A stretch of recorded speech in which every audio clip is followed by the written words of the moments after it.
Sony HT-S400 Soundbar Review. The Sony HT-S400 is acceptable for dialogue-driven TV shows due to its balanced mids, which reproduce voices with accuracy. The voice and night tools are available, providing dialogue enhancement and assisting in lessening sound differences when watching late at night. Its lack of a center channel prevents it from reaching the same level of vocal clarity as more expensive models. The Sony HT-S400 is a black soundbar with most of its body being made of plastic. The plastic gives it an attractive look, however upon contact, it may appear to be of lesser quality. Additionally, there is a metal grille surrounding the sides.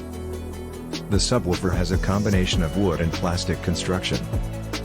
The port is located on the front, and there is a metal grille covering the speaker above. The back of the bar features openings for power cables and other inputs, while holes are present to mount it to the wall. Those screws need to be purchased independently. The back of the sub has an input for the power cable and is otherwise unadorned. The Sony HT-S400 has sufficient build quality. It is mainly constructed of plastic, giving it an inexpensive feel compared to more expensive soundbars. The metal grille on the sides offers protection for the interior drivers. Additionally, the subwoofer appears sturdy. The Sony HT-S400 has a neutral sound profile. It has a slightly prominent bass which can be adjusted using its subwoofer level adjustment feature. The Sony HT-400 has poor performance with surround speakers, due to its 2.1 setup that requires the content to be mixed into stereo. Thus, sounds come from just one speaker in front of the listener and lack immersive properties. This can make bass-heavy, boomy, and muddy sounds become apparent. The Sony HT-S400 has a limited selection of sound enhancement features. Its bass button controls the amount of bass reproduced by the subwoofer, and its remote accesses dialogue enhancement and night mode. But the bar is unable to produce adjustable bass or treble. Additionally, S-Force Pro front surround functionality cannot be deactivated.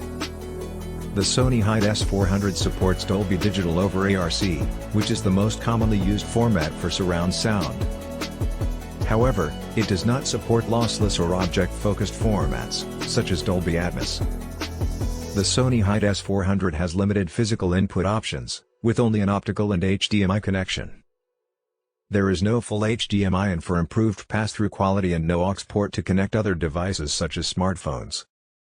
The Sony HT-S400 has a reasonable latency, making the audio you experience synced with the video. However, latency compensation can differ between apps and TVs, so results may be inconsistent. During testing, similar results were not always obtained when using the same TV and app, leading to potential lip-syncing issues with the soundbar. To avoid these latency problems, you can use Bluetooth to pair the bar with a compatible Bravia TV. The sub can be used wirelessly as long as it is powered. At the front of the bar is a small display screen that displays the current settings as they are altered. The bar is equipped with physical controls to enable you to manage its basic functions such as powering it on and adjusting the volume. Additionally, you can connect it via Bluetooth and switch inputs. The remote enables the user to turn the bar on or off, adjust its volume, and apply different enhancement features such as night mode and dialogue enhancement. The Sony HT-S400 enters standby mode after approximately 20 minutes of inactivity. It features HDMI SEC support, enabling control of its basic operations with the TV remote.